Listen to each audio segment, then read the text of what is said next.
Whoa, we're starting already? Step to the left, no to the right. Oh, now back. How are they lunging like that? Turn around? How did I let Jen convince me to come here? Wait, now do what? How are they doing that? You know what? I'm just going to pretend I know what I'm doing in this class and have fun. Fearless is being the only newbie in class. That's the power of the Blue Cross and Blue Shield Federal Employee Program. Learn more about our healthy benefits, tools, and wellness programs at fepblue.org/getactive. Blog Talk Radio. Thank you for tuning in to The Awakening with Katina Love and segment on Inspiration Sunday. Today is Easter Sunday, and there is so much to be grateful for. I am your host, your spiritual life coach and empowerment mentor. Our special guest today is Viterose Elaine Van Huis. We live in a time of awakening, and people of all walks of life are starting to take the journey of self-discovery and getting to know the true essence of who they really are.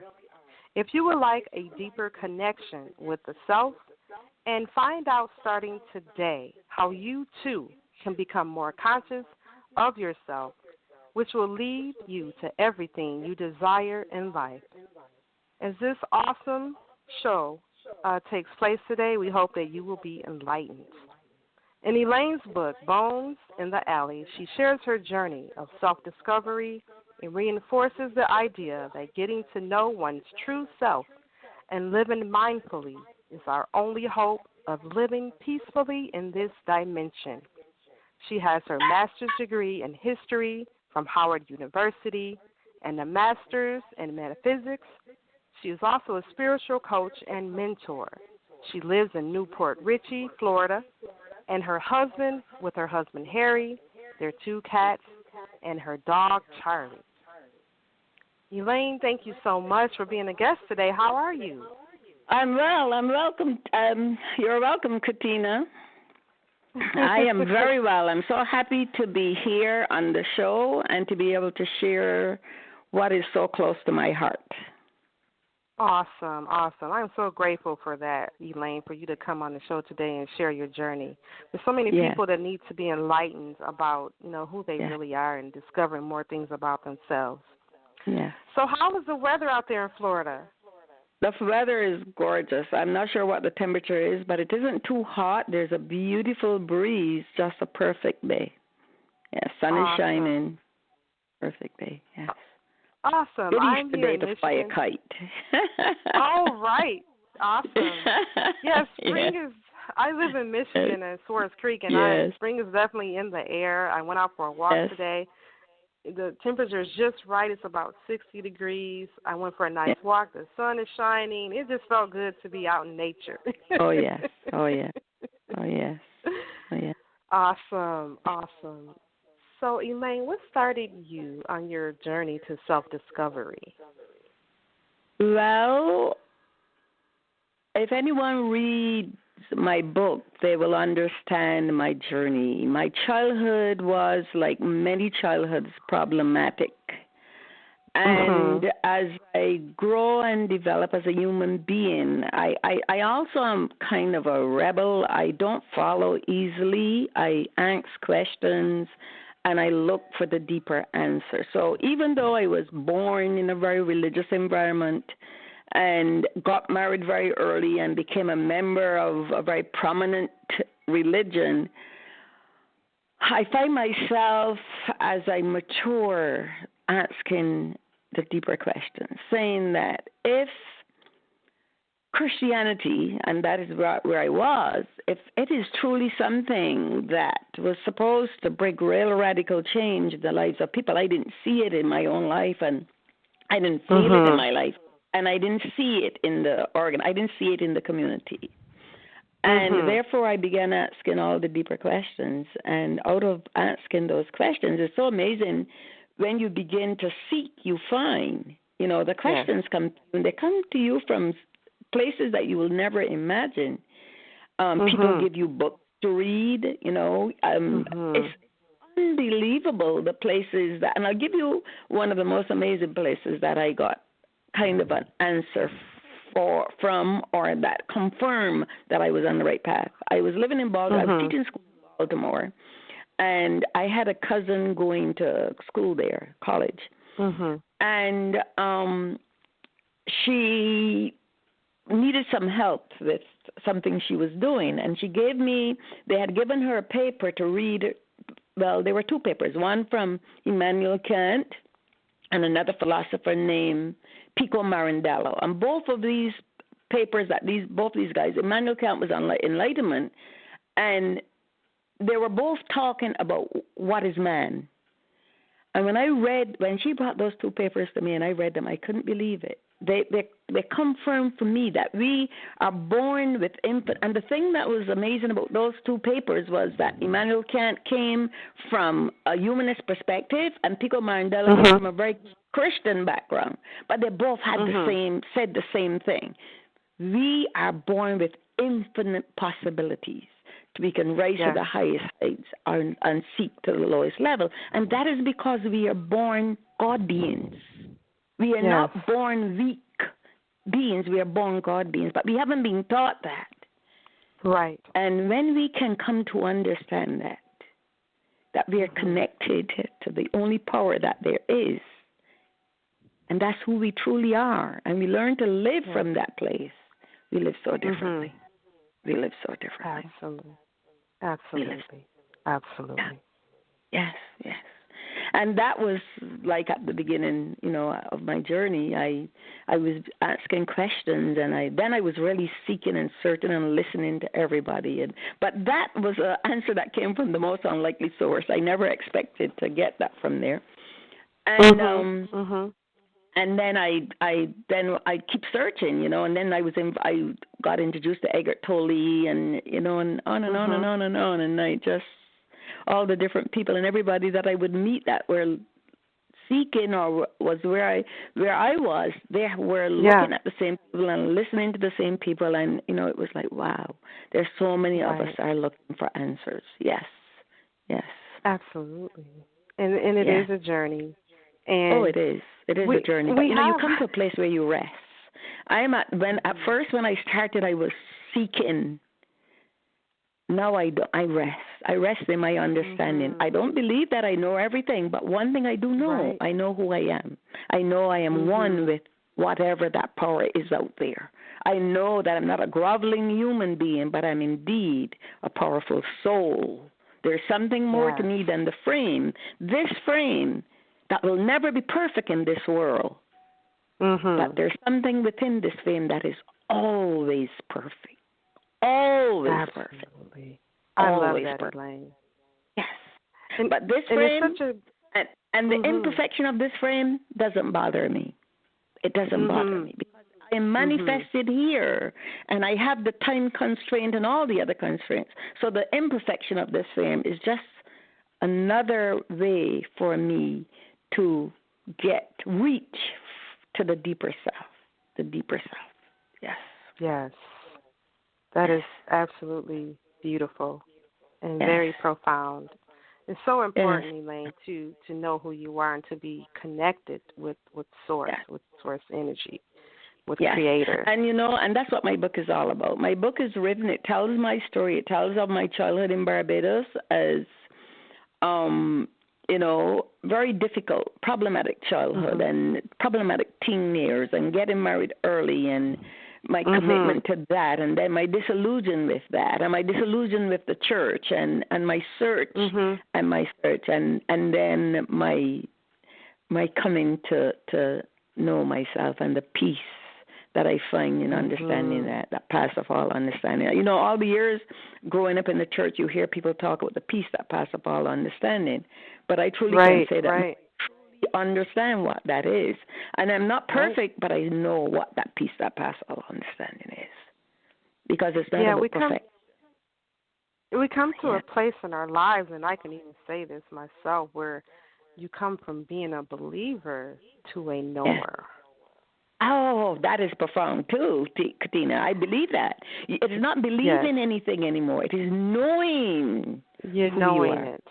Knowing who you are. And that is the desire of my heart for all. Because if we could live in a world where people could get to understand who they are, know who they truly are, then we would live in such a different world. We really would. We really would. There wouldn't be walls of religion, walls of education, walls of economic status, walls of race. Those walls would go away because we would see each other as one. Yes, and we are one. And we are one. Like I tell people, it's amazing. Especially children, because I make it easy for children to understand. Mm-hmm. The oneness, like I say to them, tell me what an ocean is. And they would say an ocean is a piece of land surrounded by water. So it looks like this ocean is there all by itself. But then I said to them, I'll tell you, if you go down under that water to the deepest level, you will find that ocean is not really alone. It is connected to all landmass. It looks like it. And that is who we are. We are connected at the deepest level. Absolutely. We are. And it's amazing how you're saying how you're somewhat of a rebel, because I consider myself to be to some extent. I do question everything, especially earlier in my journey. And really what I found was that everything we were taught is pretty much the opposite. It's true. So it is like very, and sometimes I look at it and I say, did I really believe that stuff? Right. How could I ever have believed that stuff? But, that's all part of the journey. That's all part of the journey. I'm just grateful that I have no regrets in my life. Barbara Streisand has this beautiful song that says there's no regrets, no mistakes, just lessons to be learned. Right. And that is, I am grateful for everything, all my life experiences, because they brought me to the place where I came to understand the true Elaine, the beautiful thing about the Elaine, the Elaine that is connected to all there is, Yeah. Absolutely. It is part of the path of self-discovery. It most certainly is. So we're taking the bad, what we consider, or interpret, or perceive as being bad is really not bad, but we're using that. No, it really is just an experience for us to learn from. Yeah. Absolutely, to learn from them. Absolutely, absolutely. And it's like we're unlearning and relearning. That's true. Like because you have to unlearn, and it is really hard to unlearn, especially if you were like, I would say I nurse religious understanding, and it was really hard to unlearn that stuff and move away from that stuff. It really is. Absolutely. But as living mindfully is not something that you just happens. It's something you do every day. It's a practice, really. You can't say, oh, well, now I know who I am. And no, it's a mindful way of living. Absolutely. Absolutely it is. There's no question. It's a mindful way of living, so therefore you feed yourself. You feed your soul. You feed, just like you feed your physical body. You feed your soul. You spend quiet time. You read positive, enforcing things. You have good conversations with people that build you up. So it's a practice. Yeah. It is a practice. It is absolutely. It is a practice. Yeah. So, what is your most fulfilling part about your journey? What's most fulfilling about this work that you do, this message of yours?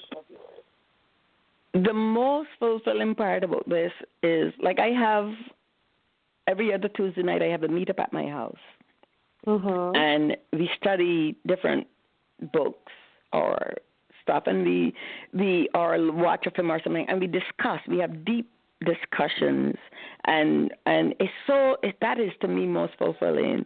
And then, especially like last time we had the meetup, one of the ladies, because she says, this book changed my life. Wow. That to me is, I am here to help others in any way that I can. And also what's fulfilling to me is serving. I serve. Any place that I find to serve, I serve. I don't necessarily join organizations, but wherever there's a need that I see, that to me is my service. That's where I'm called, and that's very fulfilling to me. Absolutely. That's so beautiful. That is so beautiful. Yeah. So I know you mentioned Eckhart Tolle was one of your greatest teachers on your path. Who are some other teachers who has helped you on your journey? Abraham Hicks. Yes. I got a CD right from her when I first started hearing this stuff. Abraham Hicks. Bruce Lipton. Adashanti. Emoji. Papa G. I used to listen. I was constantly seeking and searching and listening to any person that would help me. Absolutely. A great European author by the name of Herman Hesse. I was teaching school in Baltimore, and this was at the beginning of my journey. I was teaching school in Baltimore, and I was getting ready to give up the teaching because teaching was hard for me, and I was really in the throes of despair, and I was beginning to pack my books, and I pulled down a book out of my bookshelf written by Herman Hesse, and I cannot even remember the name of it, but as I sat there and I read that book, I couldn't believe it. I said, oh, my goodness, there was somebody else in this world that believed just like I am beginning to believe. Wow. And I went down to the library, and I said to the librarian, I want every book that Herman Hesse wrote. Beautiful. And when she brought out, I couldn't believe he had written so many books because I'd never heard of him before. And she brought out all these books, and I chose one of those books to bring home, and it was Siddhartha. And the book, I don't know if you've ever seen Siddhartha, but Siddhartha is kind of like the journey of the Buddha, but it is, I come to understand that it was Herman Hesse's spiritual growth and his spiritual experience. Okay. So I brought home that book, and I read it, and I said, oh, my goodness, another confirmation that I am starting out on the right path. And it talked about this rich guy that turned his back on his riches and went on the different step, the journey he took, and that he found that the only truth was the truth that was within him. The truth was right there all the time within himself. All the time. And, Elaine, I'm so grateful for all the different teachers that we have available to us. Me too. And very, very grateful. I think we're drawn to a certain teacher because of what they can tell us and able for us to understand the language they use, their vibes. It's just a whole energy thing. It's like what resonates with one person may not resonate with another, but it's like we're all on this path. We're all on this journey, and we're all teachers. That is true. It's just a beautiful thing to have all these teachers available to us. And, exactly. And I'll give you a classic example of what you just said about having them and they're making clarity. Egbert Tolle, if I had a guru, it would be him. Egbert Tolle truthfully helped me to come to understand myself and to live differently. But I was listening to Adashanti one day, and I came to understand the two-ness of self. I understand that there was this frame, but then there was something deeper. And then I was listening to Adashanti one day, and Adashanti talked about the born self and the unborn. And that was a moment for me. That was the clarity that I needed to really grasp that concept. There is the born, the frame, the Elaine that you see, but then there's the unborn self that you can't see, but it's there. It is real as the frame. Right. Yeah. That is how you learn from all these people. They teach you. They teach us, and they're showing us a part of ourselves. All of them are. They're mirroring back to us who we are and who we're becoming. Yes. And it's so important to be open, to be coached, to be taught, so that the more you're open, the more information that you receive, and the easier it is for your journey. Yeah, I agree. Because that is nobody true. has all the answers, but some people have the answers that we're looking for. Well, that is true. And I find that everybody's saying the same thing. They just say it differently. Differently, absolutely. They definitely just say it differently. And that helps. Yeah, absolutely. Yeah. As the saying goes, when the student is ready, the teacher appears. Exactly. It's all part of the enlightenment process. Absolutely. Yes. So tell us about your book, Bones in the Alley, and why the title Bones in the Alley. If you read the book, you would know. The book, The Bones in the Alley, is when I was a little girl growing up in Barbados, I was so skinny. I'm tall. I'm 5'8" and very long-legged. Had all legs. And I was in school, the kids would call, when they see me, they say, "Bones in the Alley, 10 for a penny." Oh, wow. Okay. In elementary school, yeah. I was very thin. Yeah. At 12, I only weighed 75 pounds. That tells you how skinny I was. Okay. So that's where the name of the book came from, Bones in the Alley. That's what they used to call me when they see me. Okay. All right. Children are cruel. All right. Especially if they're not enlightened, if they don't have a good example in the home. Yeah, children can be really cruel. Yeah. So right. That's where the name Bones in the Alley comes from. It comes from, like I said, the subtitle is. The subtitle of the book is A Journey to Self-Awareness That Began on the Island of Barbados. Yes. Wonderful. So tell us about the book, Elaine. Tell us about it. What inspires you to write the book? What are your favorite parts of the book and how they have helped others? I know you said the one lady said it was life-changing. Did you want to share anything else? Oh, no, that's not my book. That's the book we were studying on Tuesday night. But I can tell you some of the other comments I've gotten from people who have read the book. The book is definitely my journey. It talks about my troubled childhood, my aloneness. I was left alone a lot. My mother was a single mother growing up in even though many years after slavery, still very much pre-slavery days where $5 an hour was $5 a week was what housekeepers made. And I didn't have a father, and so my mother worked to provide for me, and I was left alone. I was left with relatives who gave me what they had, but they did their best. And, I was very bright, brazen, very aware child, but that was never recognized. I was beaten down. I was all kinds of negative ways I was communicated with. So I believed those things about myself.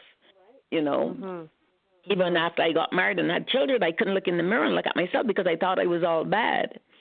The book journeys that, and then I got the opportunity to come to the United States when I was 21, and, I tell all about that, my experience with my husband here and raising the children in New Hampshire, and then going to graduate school at the age of 51, and then becoming aware of this, and I just write the book in a way to bring encouragement, and that's what it does to anyone who reads it, any woman who reads it in particular. Like when I was in Barbados, men and women who read the book says, I can identify with this. Man, much of what you say, I can tell the same story because many of us have similar stories.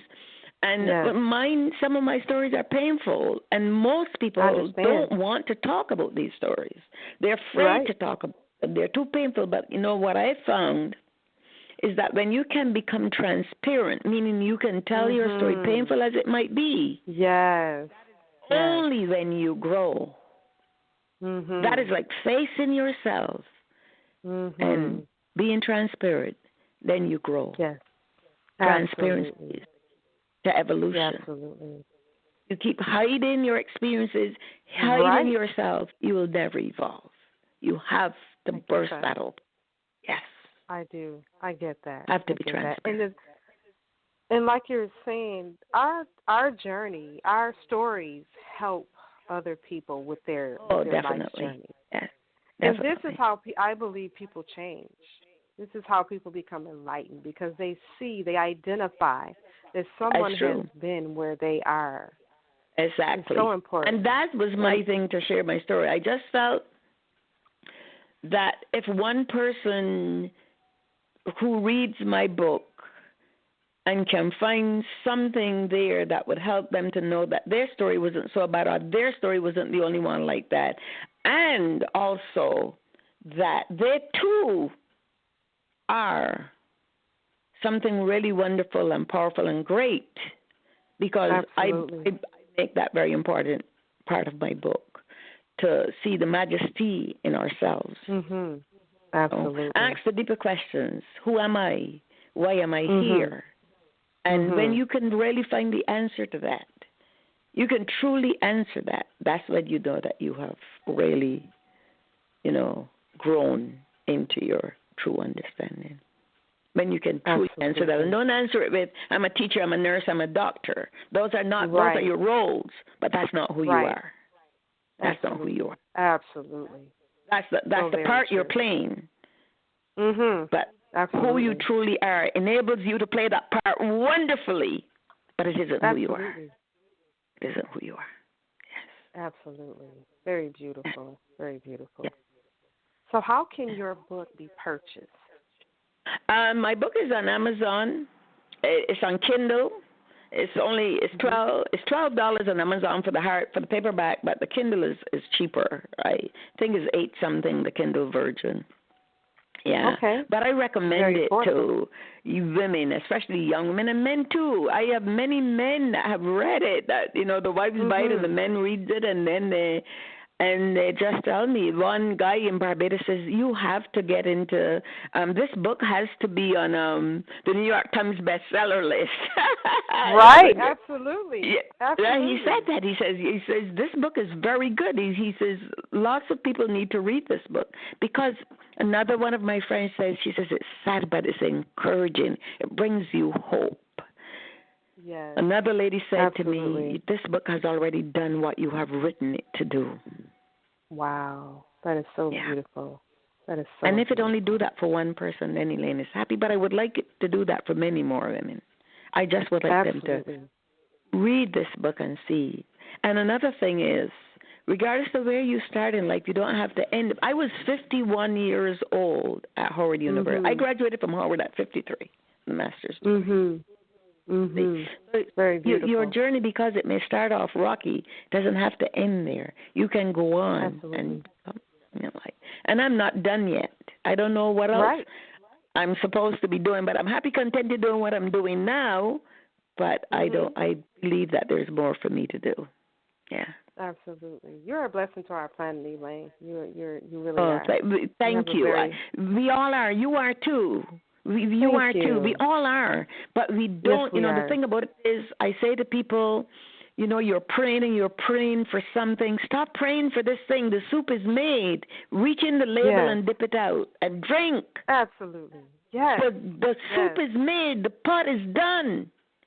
Absolutely. Your Follow responsibility is to dip it out.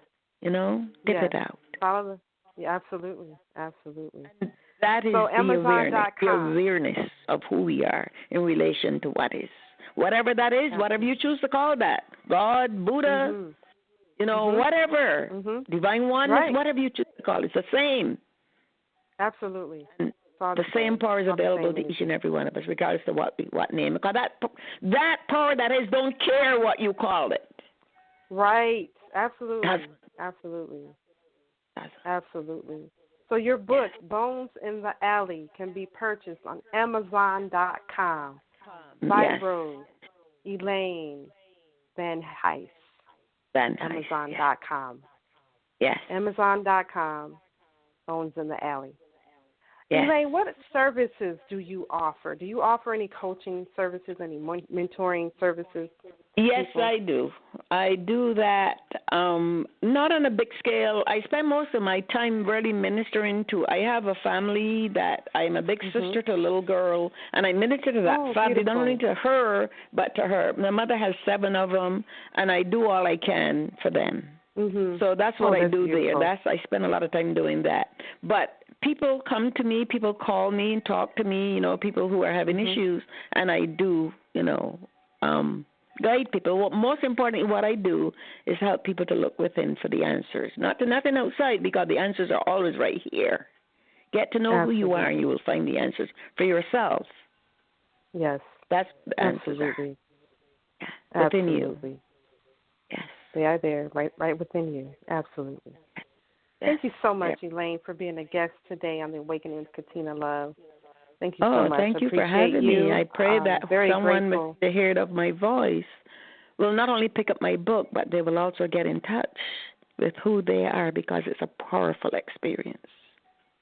Absolutely. Yes. Thank you for tuning in to The Awakening with Katina Love. Viterose Elaine Van Huis. Thank you for tuning in.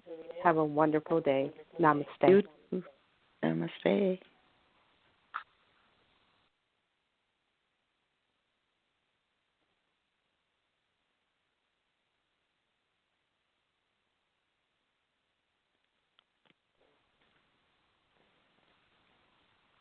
When you don't go to Geico.com, car insurance can seem intense. Like breakup R&B intense. I thought you said you loved the sweater that I got you.